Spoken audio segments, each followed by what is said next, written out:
El exministro Jorge Burgos dijo que analizaría la posibilidad de postular como senador por la Araucanía, nos contaba Bárbara Vial. Bueno, y queremos profundizar precisamente en estas declaraciones y para eso tomamos ya contacto con el exintendente de esa región, Francisco Huenchumilla. ¿Cómo está? Gracias por recibirnos.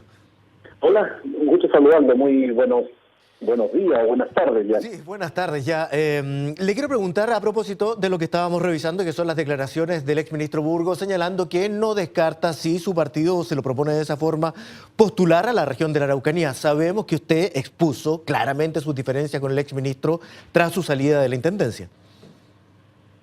Bueno, las diferencias nuestras fueron respecto de la política que aplicó el gobierno en la Araucanía. Esas fueron nuestras diferencias. Ahora estamos frente a un tema distinto. ¿Cuál es el hecho de la posibilidad de que alguien pueda ser candidato a senador por alguna parte de Chile y en concreto por la Araucanía? Y en ese sentido, claro, Jorge Burgos tiene todos los méritos para ser candidato a senador en cualquier lado, y eso es una cosa que tendrá que resolverlo él y la democracia cristiana en su momento, porque los escenarios son cambiantes, falta mucho todavía. Lo importante es que no se equivoque en la región que escoja simplemente. Sí, precisamente porque lo importante en ese momento cuando usted sale de la intendencia era la visión del Estado respecto al problema de la Araucanía, es que resulta relevante el que eventualmente sea Jorge Burgos, a quien usted señaló, había transformado el problema en algo policial y no en la demanda histórica, no había un acuerdo con el gobierno en ese sentido. El responsable precisamente del que su tesis, la que usted defendía y que iba a exponer próximamente, no se diera como un camino a seguir en su región.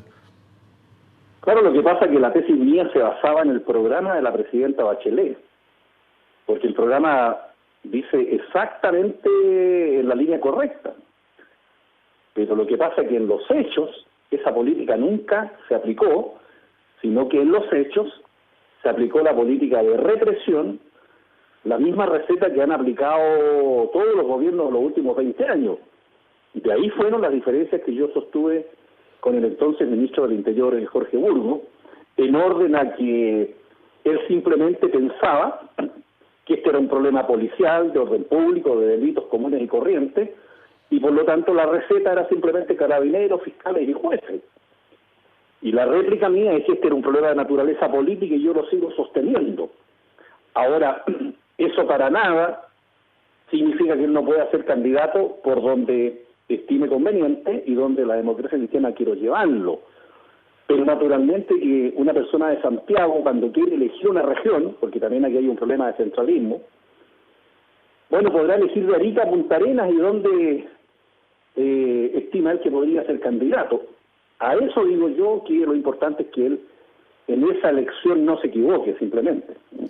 ¿Que no se equivoque él o que no se equivoque el partido? Se había publicado desde el momento en que algo se esbozó en relación a que podía pensar esa posibilidad del exministro Burgos en que usted se iba a oponer por las razones señaladas ya anteriormente, tenazmente, tal vez como un ajuste de cuentas que tenía pendiente con el exministro. No, yo no, en ningún momento me estoy oponiendo, francamente, porque esa es una... No podría yo oponerme a que alguien quisiera ser candidato. Don Jorge tiene toda la libertad para ser candidato, eso habrá que conversarlo con la democracia cristiana. Lo que yo simplemente digo es que lo importante no es equivocarse en la elección, ponderar bien cuál será la elección cuál será la región que él quiere elegir como candidato, y lo mismo la democracia cristiana, pero él tiene todo el derecho, naturalmente, a ser candidato, y no solo el derecho, sino que, como decía el diputado Chavín Ney, él es un activo de la democracia cristiana, así que en eso no hay lectura. El problema está es por dónde debería ser candidato. Sí, bueno, lo que me está usted diciendo claramente es que, claro, puede ser candidato a senador, sería un activo y es para la democracia cristiana, pero no por la Araucanía. No, lo que pasa es que la Araucanía tiene connotaciones distintas, porque Jorge fue invitado a ser candidato hace 8 años atrás y él no quiso ser candidato por la Araucanía. Lo invitaron a alguien de Malleco, de Angol, él fue para allá y después no quiso ser candidato. Lo otro es que él tuvo una política de represión en la Araucanía. Eso tiene que ponderarlo, si eso para él es un plus o un problema.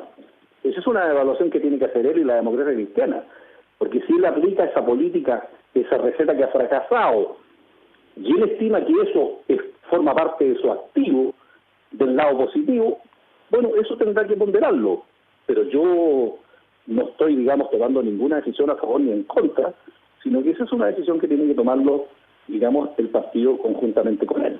En ese sentido, en sopesar los activos, la gente de Paz en la Araucanía, que es una de las organizaciones que se dedica al tema, precisamente señaló que tras la salida del exministro, los que perdían eran ellos. No sé si tendrá o habrá generado más apoyos en la multigremial, por ejemplo. Esas son cuestiones que se sopesan al momento de evaluar una candidatura. ¿Usted cree que esas declaraciones no son un capital mayor al momento de enfrentar el problema de la Araucanía, que tiene otros matices? Mira, yo te quiero ser muy franco en esto. A mí personalmente no me gusta que me aplaude la derecha. Si te aplaude la derecha, yo me acuerdo de mi amigo el Bombo Fica.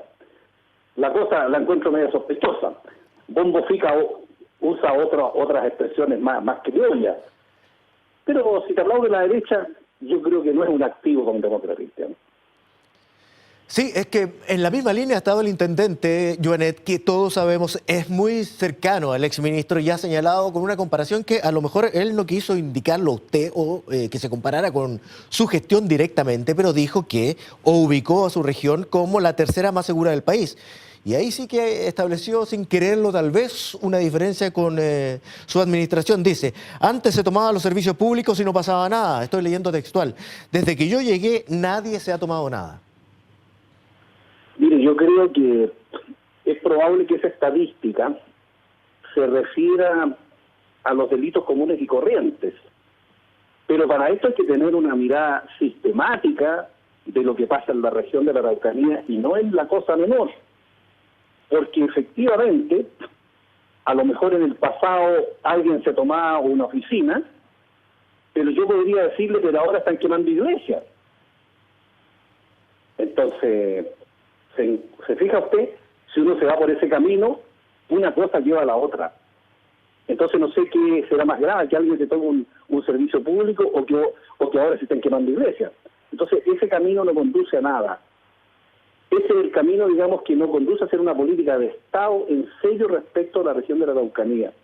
Porque puntos más, puntos menos, nosotros tenemos un conflicto, tenemos violencia política y las recetas de todos los gobiernos han fracasado. Esa es la mirada que tenemos que tener y no estarse fijando en pequeñeces, en detalles que tapan el fondo del tema que tenemos en la región de la Araucanía, que es el conflicto con violencia política. Sí, nos quedan solamente algunos segundos casi y le quiero preguntar por la forma y las razones que ha dado el exministro por su salida no solamente del gabinete, sino también con fuertes críticas al andar de la nueva mayoría. Bueno, yo la visión que tengo es que todos los desencuentros que se produjeron al interior del gobierno, y hay muchos ejemplos, pero basta señalar dos, el viaje a la Araucanía, la querella contra una revista, a mí me da la impresión de que en la cadena de la gestión política, yo creo que en el gobierno hay un problema en la toma de decisiones. El mecanismo de toma de decisiones produce estos desencuentros que vimos en la gestión de Jorge Burgos como ministro del Interior. Yo creo que ahí está el quid del problema en el gobierno, porque no hay un mecanismo adecuado en la toma de decisiones, en que todos participen y en que todos sientan de que es la decisión final y que todos tienen que implementarla. Entonces, si alguien toma una decisión, pero uno va para el norte y otro va para el sur, entonces, claro, las cosas no caminan, y esa cadena de desencuentros fue lo que produjo en definitiva la salida de Jorge Burgos. No es un problema de línea política de la nueva mayoría, porque también hizo la comparación con la Concertación, a la que prefiere abiertamente. Bueno, pero es que cuando hay una coalición, la carta de navegación es el programa, porque los partidos son distintos, pero ¿qué es lo que nos une? Un mínimo común denominador es la carta de navegación que suscriben políticamente y que se traduce en el programa. El programa es un conjunto de objetivos políticos y por lo tanto nadie puede, interpretando el programa, salirse del programa. Pero la línea la tiene que fijar la jefa de Estado y la jefa de gobierno.